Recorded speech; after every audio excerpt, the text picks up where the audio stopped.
문재인 대통령 오늘 취임 100일을 맞아서 잠시 뒤에 내외신 합동 기자회견을 열게 됩니다. 취재진 300명가량이 참석할 예정인 가운데 사전 각본 없이 외교, 안보, 경제, 사회 분야 등 각종 현안에 대한 질문과 답변이 있을 예정입니다. 취재기자 연결하겠습니다. 김도원 기자. 네, 청와대입니다. 네, 자 오늘 기자들이 자유롭게 묻고 대통령이 답하는 그런 형식으로 진행을 한다고 하는데요. 김도원 기자도 오늘 질문을 하게 됩니까? 예, 물론 저도 궁금한 것들은 있습니다만 질문할 기회가 올지는 잘 모르겠습니다. 오늘 기자회견은 자유롭게 질문한다는 것 말고는 사전에 정해진 게 아무것도 없습니다. 지금 제 뒤로는 기자회견장으로 이동하기 위해 출입 기자들이 준비를 하고 있는데요. 문재인 대통령의 취임 100일 기자회견 잠시 뒤 11시에 열립니다. 대통령 기자회견을 춘추관 브리핑룸이 아니라 영빈관에서 여는 건 이번이 처음이라고 청와대는 밝혔습니다.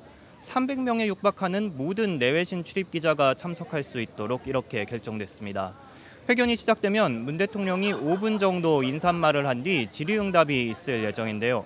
윤영찬 국민소통수석의 사회로 발언권을 얻은 기자가 자유롭게 질문을 하게 됩니다.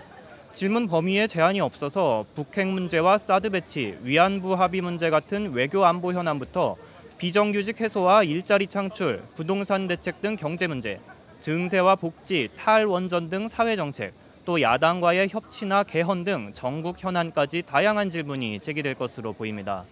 회견 시간이 한정돼 있는 만큼 특정 주제로 쏠리지 않도록 유의하자는 기자단 내부 공지는 있었습니다. 하지만 지난 정권처럼 질문자를 미리 정해놓거나 청와대가 질문 내용을 미리 전달받지는 않아서 회견이 어떤 모습으로 진행될지 관심입니다. 어떤 돌발 질문이 나와도 즉석에서 답변하겠다는 게 청와대의 입장입니다. 문 대통령은 취임 이후 지금까지 총리 후보자 발표 등을 위해 3번 직접 기자회견장에 섰고 미국 방문 때는 기내에서 약식 간담회를 한 적은 있지만 공식 기자회견은 처음입니다. YTN은 오늘 기자회견 전체를 생중계할 예정입니다. 지금까지 청와대에서 YTN 김도원입니다.